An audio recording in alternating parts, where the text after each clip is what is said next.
Hello. Here we go. Linda, how are you?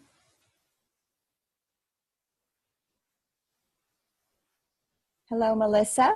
Hello, my Wi-Fi is crazy tonight. I have had some difficulty getting in here. I don't know why. And is that Marianne on with the Tom name, or is that actually Tom?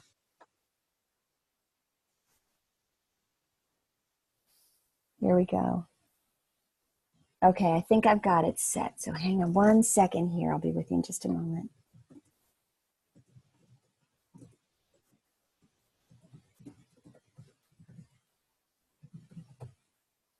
Here we go. I'm so glad to see all of your happy faces. I actually was in. Hey, Peggy.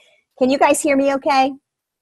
Yes. Okay, great. I was actually in another meeting room and I've been waiting, and I apologize for that delay. So, okay, guys, so let's see who we've got going on here. We've got our chat open. Oh, great. Tom is there, but he's on the airplane. Oh, give our love to Lance Gordon, please, would you, Tom? We're very, very sorry for his loss, but I know that he is a survivor and he will overcome all of this hardship.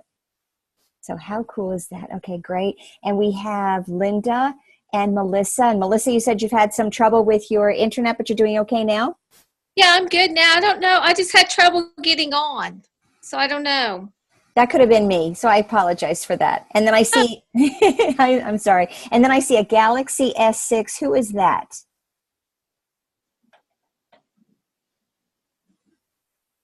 They're dark now. Okay, they're going to be quiet. Okay. All right, guys. So let's get started. I apologize for the delay. I'm going to mute everybody, but I do hope that you all will participate as we get through the point. Oh, okay. Hang on one second.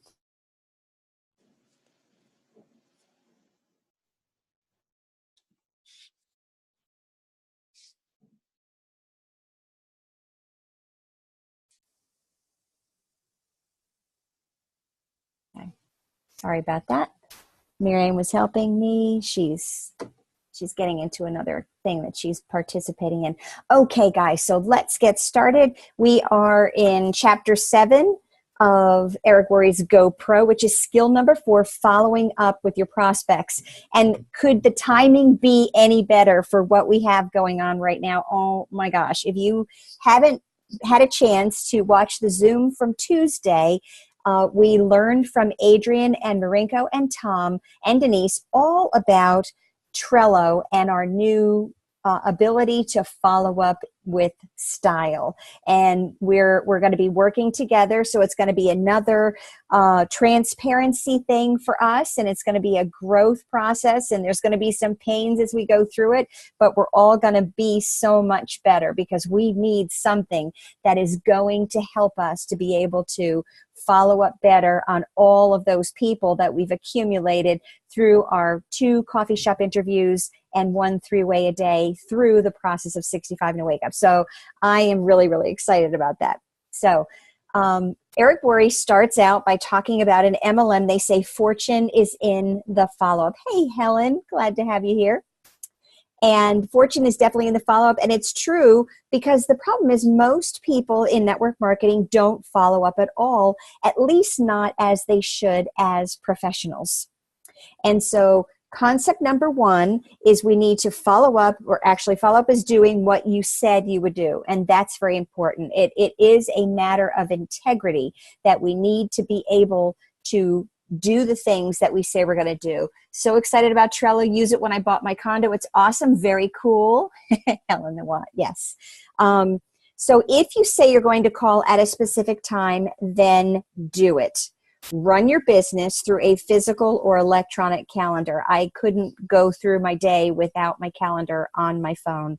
I live by that, and it's really great if you start out your life putting every single thing on a calendar that is possible. And it gets kind of silly, but you want to make sure that you realize all the available time that you have in order to use it to your best benefit. Hang on one second here. Okay, terrific. And I'm telling you, from the time that you get up you take a shower, you eat your breakfast, you go through your normal routine, whether you need to go to work, all those things you need to plug in. And then I want you to be able to see your spare time. And this is how you're going to be able to maximize your business.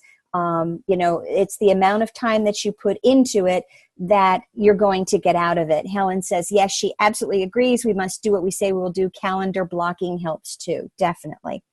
So be the person who does what they say they're going to do. People will respect that. Again, it is a matter of integrity. And it's really neat. Hey, Colleen, he tells us a story about his father when he was working in the real estate industry. And he witnessed this experience where a gentleman who came in for an appointment was expecting to meet his father at 10 o'clock. And it was 9:55 when he showed up for the meeting. And at 10 o'clock sharp, the gentleman got up and said, it's 10 o'clock. He's not here. Have him call me if he wants to reschedule.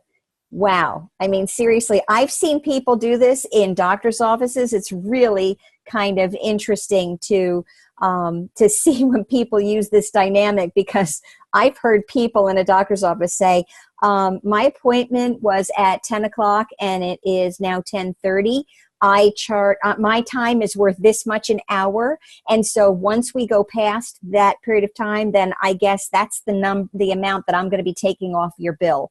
So think about that kind of a concept, that there are people that the time is very important. Circles, as we learned about in Dallas, we're much freer spirits. We kind of say, well, I'll be there at 10 o'clock, and 10 o'clock means 10-ish. Well, you have to stop thinking from your perspective and start thinking about the perception of your prospect. And what the gentleman said to Eric was, either you're early or you are late. He's late and my time is valuable. So I like to open this up for some questions. If you would unmute yourself, or if you'd like to share something about an experience you may have had about a time issue. Has it been a challenge for you? Is it something easy? Let's talk a little bit about that for a minute. Anyone?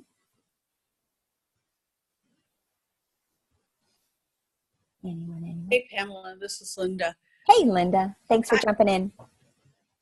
I have found that since I had an accident, that everything takes longer than I anticipated. And being home all day now and things taking different timing than I expect, I just kind of lose my days. And I just am really frustrated with that.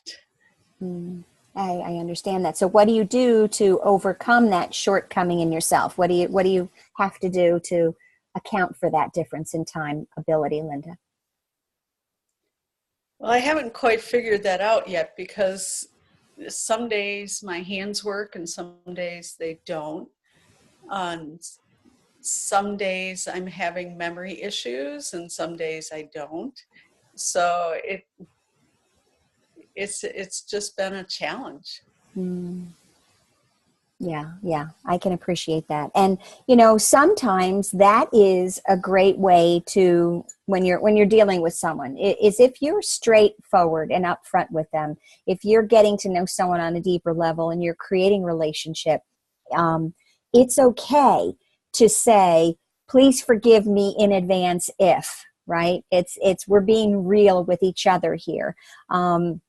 So if you're open about that. Now, if you had said a specific time, but then were way off and missed the time frame, and they didn't know that about you, that might have been a difficulty. So if you share it with them and say, I'm going to be there at 10 o'clock, but I've run into a couple things that are causing me some issues right now. If I'm a couple minutes late, I hope you'll understand. Most people are quite kind if you are straightforward and honest with them. And you say, gee, you know what? That's not a problem, Linda. I'll sit down, I'll get a cup of tea or whatever, and I will be happy to wait for you whenever it comes. It's that level of intimacy that you're creating, that you're showing them who you are and being real. And I do believe that people respect that. Do you think that might help you? Yeah, I haven't been really late for anything because I've switched things around instead of getting up and doing devotions and then taking a shower and getting ready, it's a matter of getting up, taking a shower. And if that getting ready takes so long, I'm sorry to say that devotions have to go. It's in order to get out the door on time, that's what I have to do. Yeah, I used to pride myself that it took only 45 minutes from the time I woke up to the time I walked out the door, shower and all. And now I get in the shower and I get out and I go, where did that 45 minutes go? And I'm still not dressed, Yeah. Uh, Yeah. And so that's also being kind to yourself and kind of giving yourself a little bit of a go and an understanding as you develop and grow yourself. So thank you, Linda, very much for sharing that. I appreciate that. Okay, so let's move on. And so what was interesting as a response when Eric Worre goes on to finish the story about his father and this gentleman, he said that his father was not habitually late. It just happened that this particular morning he had a little bit of an issue with it. And he did notice that over the years when he was getting together for this particular gentleman, he was always early. So what does that tell you? That we need to know the person on the other side of the table. We need to have an understanding of what their expectations are. And, when we went through with Connie Podesta and learned about the different shapes that we can be and understanding how the other person's perspective might be, we need to be considerate of that and plan accordingly. So people, the lesson of the story is that people respect a person who does what they say they are going to do. If you say you're going to follow up at a specific time or in a specific way, either do it or reschedule well ahead of your appointment. So concept 2, the only reason to have an exposure is to set up the next exposure. And this takes some finesse because I think this is where a lot of the fortune in the follow-up kind of goes down the drain, right? It's that forgetting to reach the point of setting that next appointment. It's kind of like playing tennis. You're volleying the ball back and forth across the net. And if you stop that volley, the game is over. You've lost a point, right? And so you want to keep the volley happening. It's the same with any type of communication.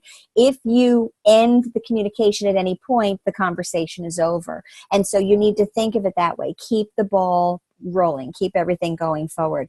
So the truth is, if you finish each exposure by setting up the next one, the prospect will eventually become educated on the opportunity and make an informed decision. And we're going to kind of talk about this as we go forward about the number of exposures that a prospect will need as we go through this. So you're keeping the process alive by setting up the next follow-up exposure, then the next and the next until they make a decision. So you never stop. You're going to say, hey, we've got this, and you'll provide them information so they can make a better educated choice. And then when you end the conversation, you say, okay, this is when we'll next connect, right? So we've talked earlier about how to professionally invite your prospect to take a look at what you have to offer. At the end of that process, we went through several steps to set up the next exposure, meaning your follow-up call, and that was your next appointment. So when you make the call, you're going to ask them if they reviewed the material. You're not going to start throwing up on them about how wonderful your company is, how wonderful your product is. You are going to ask them, did they have a chance to review the material?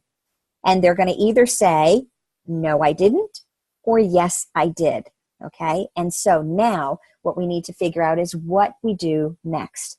If they say no, they didn't have a chance, then you're not going to say, oh my gosh, I can't believe you did that. How could you not? You promised me. You're not going to show displeasure at their lack of follow through. You're going to say, that's okay. I understand sometimes life gets busy. When do you think you could do it for sure?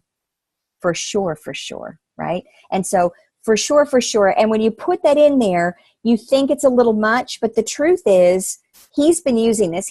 Eric Worre, has been using this for decades, and he does so because it actually works. In any case, whatever language you use, but set up the next time and walk through the same step because they're going to get it. The next time when you call them up, you're going to say, did you review the material, right? So they're knowing now, they're creatures of habit, they're being taught, and you're coming to them again and saying, the last time we talked, did you have a chance to review the material, right? So once you have it, including the date and time of the next call, the next exposure, hang up and call them when you said you would. If you call them at the scheduled time and they still haven't reviewed the material, just repeat the process until they do. They are setting the appointment, and you are being the professional by following up like you said you would. If you call your prospect and they say yes, yay, ask them a few intelligent questions, okay? You're not going to ask, so what did you think? Okay, because this is going to invite the critical part of the prospect's mind to come up with objections to try to sound smart. Okay, so the best way you can follow up is, what did you like best, right? And it's going to take you to a positive direction and give you clues as to the level of their interest. If they say the product, then the next exposure will be product related. If they say financial freedom, the next exposure will be opportunity related. Another good question you might ask is, on a scale of 1 to 10, with 1 being zero interest and 10 being ready to get started right away, where are you right now? Okay, anything over a 1 is good, okay, because it tells you that they do have some interest. No matter what number they give you, all you're going to ask them is, how can you help them to get to a higher number? Okay. And usually that answer is going to go along with the lines of how they answered, what did you like best? If the answer is very positive and the number is fairly high, you can go directly to the closing process, and that's going to be covered in our next skill set. But if it isn't an obvious green light, then you'll just schedule what? The next exposure, right? We're going to go on to the next one. So if they want to try the product, you're going to help them do that and set up a follow-up date. You're going to call them and check on the experience, again, the next exposure. They might want to understand the compensation plan, so you're going to set up a time to get together and review it, the next exposure. And they might want to talk to their spouse, so you send them home with materials that they can share with their spouse and set up a date and time when you'll follow up, the next exposure, right? And you never finish one exposure without setting up the next one. Never. Because if you do, the game is over, right? And he said that that's what used to happen to him at the beginning. He would have someone look at the opportunity. When they'd done that, they'd say, he would say, so what do you think? They'd mumble something like, I'll let you know, or I'll get back to you, or I need to think about it. And poof, they were gone. Is that familiar to anybody? Right? I've had that. I have had that experience, and that's not comfortable, because then it's over, right? When he would try to call them back, he was just bothering them, and it felt very uncomfortable, right? That's a very familiar feeling. Once he changed to never finishing one exposure before setting up the next one, everything changed for the better. He was now becoming a professional, and he was in control. The prospect had more respect for him and for the opportunity, and all of this happened from just one small change in mindset. So now we're on to concept 3. It takes an average of 4 to 6 exposures for the average person to join. I would add in that it actually takes 5 to 12. Again, if these are averages, just like we talk about 65 and a wake up is the average time that it takes for people to create a new habit. It's going to take anywhere from 4 to 6 or 5 to 12. When people don't understand that the only reason for an exposure is to set up the next exposure, they put too much pressure on their prospects and on themselves, right? And, there's this culture of some will, some won't, so what next? Who's heard that before, right? And so it's a matter of volume, but it's going about it in the wrong way, because it is basically telling people that they are unimportant. And that's the wrong place to be. Okay. Our goal is education and understanding. We're going to take them from exposure to exposure to exposure, knowing it's going to eventually sink in. We're going to build a stronger relationship with them, strengthen the friendship, build trust, And people enjoy working with people they like, right? That's the great thing about network marketing. We get to choose who we work with, right? As opposed to a regular job where we're kind of stuck with the people that we're stuck with. And so this is a very important thing. These people are determining if they want to work with us, just like we determine if we want to work with them. And so we need to be respectful. And by acting in a professional manner, we're going to see different things happen in the way that people respond to us. And you want to keep your urgency, but you need to have patience. And so doing our coffee shop interview properly, and by working with people and being more interested in what they are about rather than be interesting yourself, is going to help you with that patience level, because it's going to be about them instead of about ourselves. So concept number 4 is condense the exposures for better results. And he goes into the 3 different types of people: posers, prospect someone once and move on. Boom. It's like ready, next, they're ready to go. Amateurs prospect someone through several exposures over time, but professionals condense those exposures into the shortest time possible. This is interesting, and this becomes a matter of balance, especially with our coffee shop interview and the 65 and a wake up ideal. So we learn how to create this level of finesse and balance. People are busy and they're constantly distracted by life. When you're approaching them to take a look at something new, it's important to keep their interest. The best way to do that is to stack the exposures as close together as possible, right? If you go slow, you might have them start by checking out a video, and a few weeks later have them listen to a conference call, then a month later have them attend a webinar, then after another month invite them to a 3-way phone call. This is difficult because each exposure, they tend to get distracted by life. It can almost be like starting over every time. This really struck me. And so again, it's about creating balance in ourselves to be adept at being an interested person in the people that we are talking to, but also keeping in mind that people's attention spans are short. And if you spread out the contacts too far, then they're going to lose some of what you have shared with them. And remember, we're educating and helping them to understand, as are we understanding about them.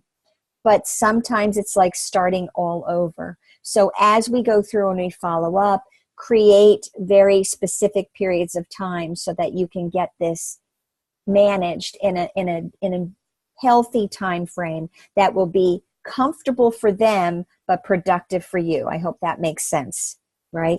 If you have them check out a video, join a conference call, try the product, get on a webinar, and participate in a 3-way call, then come to a live meeting or whatever combination of exposures you use, do it all in 1 week. You give them the opportunity to really think about how this could change their lives. I think this would be more appropriate for an opportunity person, right, Linda? Yes, it is an aha moment. For a person who's dealing with the opportunity. If it's a product-based person, I think there's a much different approach that you would use for timing. There's not so much of a sense of urgency in that regard, other than we want to get them well as quickly as possible. I loved how Tom was this morning on the Hair on Fire call, as well as our 1-star and above executive call. If there's one thing that matters most, is all of you need to be taking the supplements that we have, because they are the best that are available, and they can mean the matter of life and death.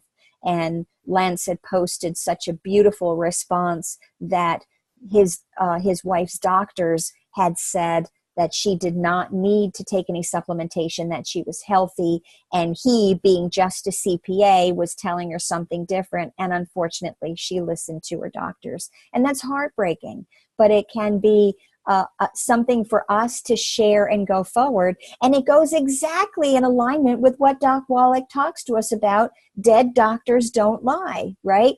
these doctors who die at an average rate of 57 years old. That's scary. That's so young.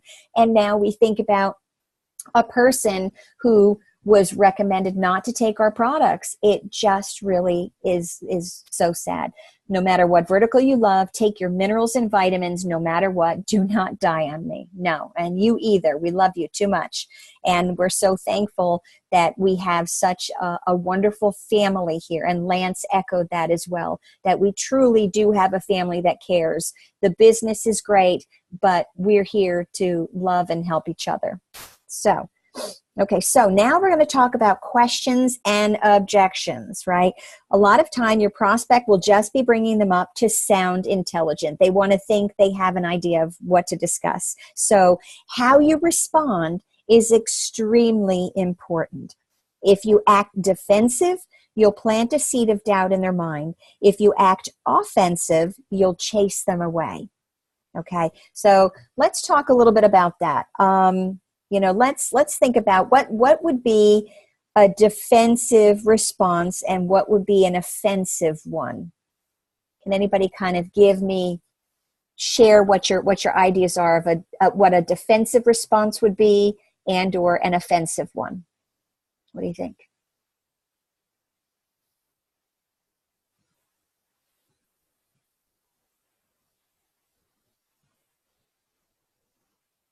Think about dealing with the prospect, and the prospect says to you, okay, let's see. Someone says, I don't need more vitamins. I already take vitamins. What would be a defensive or an offensive response to that? What do you think?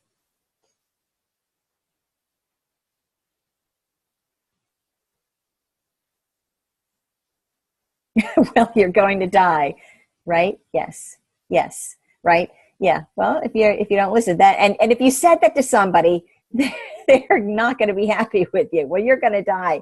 Oh, okay. Well, they could turn around and say to you, well, you're going to die too. It's just a matter of timing, right? Would defensive be network marketing is a scam?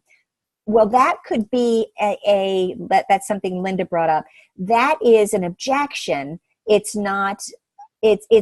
I'm talking about how we respond. Tom says he can't unmute. They would kick me off the plane.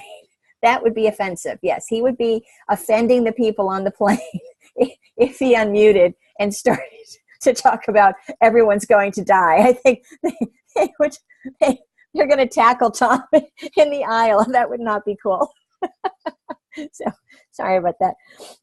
Okay, so a defensive remark would be like, you don't know what you're talking about. Or if we'll go into a couple of examples here that Eric brings up. So being defensive is creating an argument in response. Being offensive is still the same. You're still arguing with someone, but it's from a different capacity. So let's go forward and see what he says. Remember, our goal is not winning an argument. Our job is to help blind people see. I love that. Helping blind people see. They don't know. They don't know that the only nutrients that are put into fruits and vegetables are 3 NPK, nitrogen, potassium, and phosphorus, are the only 3 that are required to be put into the soil by a farmer. And the truth is there's 57 more that we need. If it's not being put into the soil, it's not getting into the fruit and veggies. So you can eat 1,000 fruit and veggies every day and still be deficient. Okay? Now, if you said that to somebody, okay, we know that that's true. But if you said that to somebody as a response, they're going to start to get all freaked out, right? And we need to let Doc do the talking, be the messenger, not the message. These are things that we know, but we need to use the right tools to provide the information so that we don't become either defensive or offensive. Does that make sense? Is that an easy way for you to help understand it? Is that we need to just be like, well, I can understand. Let's see. Yes, Peggy gets that. Yes, thank you, Peggy. Okay, so when someone brings up a negative question or they offer you an objection, all they're really doing is help you identify one of their blind spots. Wow. They're telling you what their question is by their response. That's huge. Think of it as a positive thing. Every time anybody says anything to you, I want you to use this as a positive reaction, okay? And it will assist your prospects in eliminating them. This is what you need to do, right? Objections will fall into one of two categories, according to Eric Worre. It's either the prospect's limiting belief in their abilities or limiting beliefs in network marketing. Those are two. There's only two.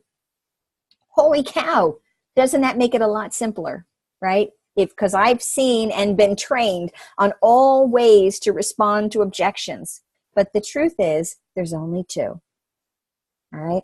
And this is as far as their success level in network marketing. For both, you need to use empathy. You need to relate to people. Let them know that you are just like they are, right? You have the same doubts, the same questions, the same fears, but you overcame them, right? Your story and the story of others will do more for you in overcoming objections than anything else. And there's a great tactic, and I love this. Feel, felt, found. I know how you feel. I felt the same way, but here is what I found, right? Feel, felt, found. Yes, thank you, Peggy.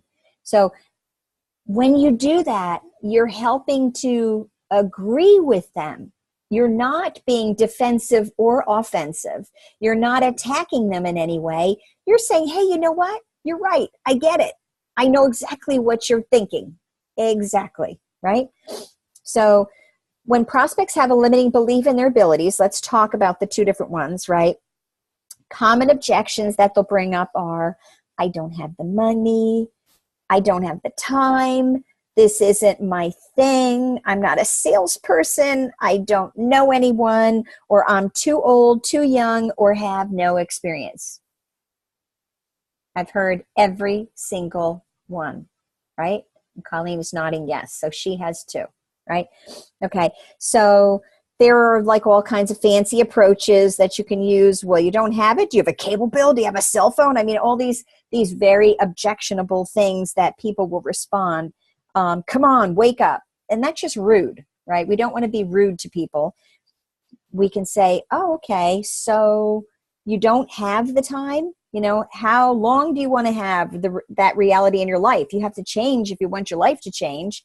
How does it feel when you hear any of that? It grates on my nerves, right? It makes me feel uncomfortable. It makes me feel like I'm stupid, that I don't know anything about my life, handling my circumstances. But a better way to do it is to relate to the person and tell your story. So if it's a money issue, you can say, I had the same exact challenge. I didn't have enough money to pay my bills, let alone start a new business. But when I thought about it, I realized if I didn't have enough money to pay my bills now, how was I going to change that in the future? I was tired of being behind. I was tired of always scrambling. I wanted more out of life. So you know what I did? I found a way. And it was the best decision I ever made. So let me ask you something. If you really felt this was a chance for you to take control of your financial future, do you think you could find a way to make it happen? Right? 9 times out of 10, they would agree that they could find a way. Did you notice the way, the intonation in my voice, the way I talked to that particular person? It's often how you say things, not just what you say. So if you say things in a loving manner, but create a comfortable, empathetic response to whatever their issue is and love them where they are, then you can help them to make a better decision, right? And again, forget the exact words and focus on the concept, okay? So what he did in this example, Eric told the people that he was the same as they were with the same objection, told them about his pain, told them how he found a way to solve it, and as a result, they bonded. They became friends, right? Okay. We related to each other. We were in the same boat with the same hopes and dreams. Okay. And here's another thing to keep in mind. If you don't have a personal story, you can borrow a story from someone else and you can respond and say, I know what you mean. I have a friend who had the exact same problem, and let me tell you their story, right? Or you can set up a three-way call and let the person tell the story for themselves, right? Okay. So you want to be able to find a way to relate. And that's also why it's so terrific as we go through, excuse me, in our follow-up Trello app, that we're going to have this ability to connect with each other. And Colleen had brought that to my attention last week or a few days ago, where we were talking about how she wished that she had a list of everybody's strengths and what they specialized in, so that she would know exactly who to use and how to do it, and even to have something along the lines of an edification list of how we would know the information about that particular person so that we can properly edify them during a three-way call. Right, Colleen? Yeah. So I think that that's something that's important to keep in mind as well in this process. So, okay, so when people have limiting beliefs about network marketing, these are all fun, right? Is this MLM? Is this one of those things? Is this a pyramid scheme? I'm not interested in MLM. I don't want to bother my friends. And how much are you making? Right? These are all very common things. And a lot of times I have heard people on my team say, they'll do it once they see how much I'm making, or they'll do it once they see how well this is, or whatever. Okay. Get over that. We can't be perfect. We can't wait and wish for tomorrow. We have to just do and be, and the right people will come into our paths. And we found this in 65 and a Wake Up, that where we thought in the beginning 2 a day and 2 CSIs a day and 1 three-way was going to be insurmountable. And then all of a sudden it became a truth that people were coming to us, right? All of you who participate in 65 and a Wake Up know, hello, Pat, that we have people coming to us instead of us chasing people down. And that's a beautiful thing, right? So we're going to start out with the one that strikes fear into the hearts of most people in our profession. Is this an MLM, or is this one of those things, or is this a pyramid scheme, or I'm not interested in MLM? So some people will go crazy, right? And then they get that defensive or offensive stance, right? And they say, pyramid scheme, like every corporation in the world, like government? You mean like that? I've heard it and I've said it, right? Okay, so we don't need to be there. Instead of going crazy on your prospects, it's important to understand where the question comes from, okay? Truthfully, and I actually just participated in an Eric Worre free webinar a few days ago, and he has them all the time. So if you follow him on Facebook and receive his emails, you'll get updates of when he does these recurring webinars. And so he'll provide so much great insight. But on that particular one, he was talking about that the experience of when you talk with somebody, they usually knew somebody who joined with no success, or else it has happened to them. They've done it themselves, right? So he talked about earlier in this book about thinking that you're buying a virtual lottery ticket, right? People think that if I just had this one person, my whole life would change, right? Remember, we talked about that, and that it didn't pay off and they gave up, right? So this is a very common scenario that is represented by 90% of the people who will ask this particular question. The rest of them have just heard about opportunities like this and are skeptical of the promise of getting rich quick. So if they ask this kind of question with an emotion, okay, like when they get angry, okay, whenever there's emotion tied to an answer, there's something big going on. And then Eric has this great response, and he did it so eloquently. And he said, wait a minute, wait a minute. You have a story. What happened? Were you involved in network marketing at some point? and let them tell the story. It opens them up, lowers their defenses, and allows you to ask some questions about their experience. So, for example, he's going through the presentation or invitation process, and the prospect says, wait a minute, is this MLM? And they say it with emotion, like, oh, are you kidding me? Is this MLM? Or, oh, is this MLM? You know, any of those emotions. You can see anger, fear, all these things come up. And when he sees that, he'll say, oh, you have a story. Did you try it out at some point? What happened? And they'll say, yeah, you know what? I joined a company a few years ago. I bought some product and lost my money. And then he would say, what did you think was the reason you didn't have success? And then they might say, well, my friend talked me into it. I didn't have a lot of time and I thought more people would join right away, but they didn't. I guess I just lost interest. And then Eric would say, do you think you really gave it a fair shot? And they would say, no, not really. And he'd say, well, do you think network marketing was the problem, or do you think maybe the timing just wasn't right for you? And they often will say, well, it probably was the timing.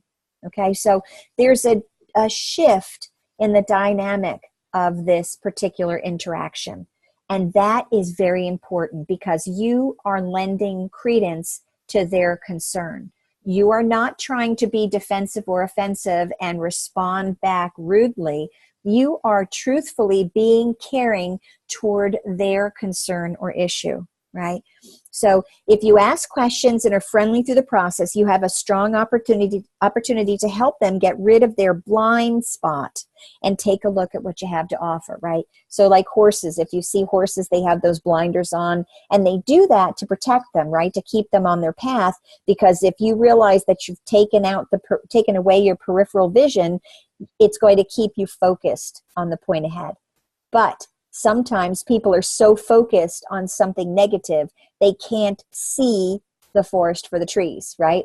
They have no idea. There's so many trees in their way, they can't even see that there's this beautiful forest. And so when you take the blinders off, and now they have this whole different perspective, that they can now have a better understanding and learn and grow and be the successful person they had wanted to be before, right?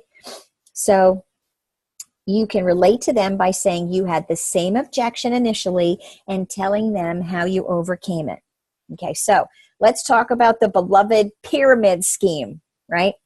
And when someone brings that up, he does such a great job. I've never used this particular response, but I will now.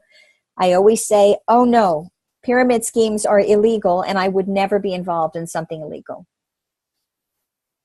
Wow, that's boom, done. Like, that's it. No, there's no question there, right? Then you have people asking without the emotion attached. He would respond, yes, this is network marketing. Do you know anything about it? And again, he's asking questions and waiting for the answers to come back. From the answers, ask more questions, and through the process, achieve the goal of education and understanding. Then we've got the response, I don't want to bother my friends, right? And then you can come back and say, well, what makes you think you'd be bothering your friends? Or if you truly believed in the product, would you let your friends know about it? And if I could show you how we share the product with others without it feeling or sounding like a sales pitch, would that help you? Right? So you're helping to overcome what's behind their question, right? And the last category is, how much are you making? And this is a toughie, right? Because first of all, we have to remember we're not allowed to make income claims. So you can't say because of, I'm making this, that this is how much somebody else is going to make. That's illegal for us to do that. But you can say things like, if you're a brand new person, you can tell them, well, I'm just getting started. If you've been around for a while but haven't been making the big money yet, you can tell them you're working part-time and are really excited about your future. And you can also say you're excited about your future with this company because you knew things weren't going to change if you didn't do something to change them, right? The definition of insanity is doing the same thing over and over again, expecting different results, right? So the best place to affect the change is within yourself, right? So we need to do a change, because the world will change how they react to us when we exert a change in ourselves. So tell your story, and then tell stories of people you know who are making good money. You can even suggest setting up, again, remember the 3-way call with those people, so that they can feel more comfortable about the opportunity, right? Again, it all takes practice. And if you get these concepts down, you'll find it becomes easy. Remember, our goal is education and understanding. And so that is the end of chapter 7. And next week, we'll cover skill number 5, which is helping your prospects become customers or distributors. So I'm going to unmute. Well, let's unmute everybody. Unmute yourselves individually if you have a question. Do you have a question or comment that you'd like to put in about today?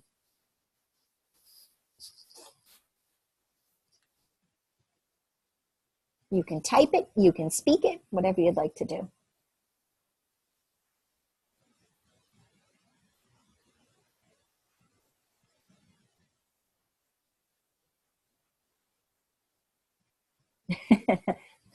Right back at you, Tom. Love you bunches. Thank you. Pamela, I just tell people when they say it's a pyramid scheme, and I just say, well, is it a pyramid scheme when you go to your grocery store and your grocer earns part of the income, and the truck driver earns part of the income, and the trucking company earns part, the wholesaler earns a part? It's everybody's earning a part until it gets to you, from the manufacturer to you. Why wouldn't you want to let your friend earn that money? That's a great point, Linda. Thank you. And that's terrific. However, if you put it in the way that Eric Worre is talking about, then you want to put it in a way that's not going to put them on their guard. You want to put it in a way where you can say, let's think of an example. Is this a pyramid scheme? And say, well, what is your definition of a pyramid scheme?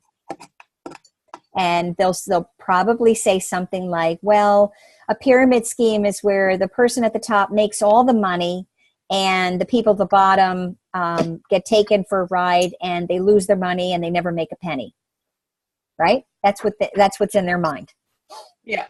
And then you say, well, you know what? That's really interesting, because first of all, pyramid schemes are called schemes because they are illegal. But the truth is, network marketing is the one place where everybody has an even playing field. We all have the same exact chances. And there are people who are below, quote unquote, below other people in a level, but are actually making more money than people that are above them because they're not working. And then, you could say, if I give you another example, would it help you to understand better about the differences in how network marketing functions as an opportunity versus some other type of traditional business? And make it a question, because you're asking permission. When you're asking them permission, it's a whole different perspective from their part. Because if you come back and you say, well, blah, blah, blah, blah, blah, blah, blah, then that might put them on their heels and make them, more resistant. Okay, just a suggestion, so that according to what he's talking about in this. Good point. But thank you, Linda. Thank you. Peggy, thank you so much. I always enjoy the review of Eric's great work. Me too. I do too. This is such a great work for me to go through as well. Tom, even though I thought I knew it, and you made this flight fun. Oh, Tom, I am sorry. You make everything fun no matter where you go. So I'm sure there are people around you that are having a good old time. All right. Anybody else have any questions or comments? Yeah. Can you hear me? This is Pat. Hey, Pat. Yes. Thank you. What you got? Whenever I get the pyramid hit, I'd say, oh, no. I said, it's so much better than that. I said, this is legal. And I just kind of leave it there. And then they go, well, what do you mean? I said, well, we're a publicly traded company, just like any other company that's legal. I said, we're on the stock exchange. You can buy stock. You can trade the stock. And I said, we just sell product. Pyramids sell stuff. or whatever. But I said, we sell product, and when a product moves, we make commissions just like any other sales organization, just like any other company. I said more than, I don't even say that much to them. I just say it is so much better because we are legal. And they always ask a question. That was perfect and succinct, and I love it because it also created a little bit of levity. Did you guys hear that in his voice? It took away the anger or the offensiveness in your response. That was great, Pat, because you're like, oh, no, it's nothing like that. This is legal. And they go, wait, what are you talking about? That is terrific. I absolutely love that, Pat. So thank you. I will borrow that if you don't mind. Yeah, just give me credit once and then it's yours. There you go. Thank you so much. Great. Okay, anyone else? Melissa, thank you. Oh, thank you so much. You are so sweet. I appreciate you. And I'm glad it worked out that your internet was good, that you were able to come in and join us. Anybody else?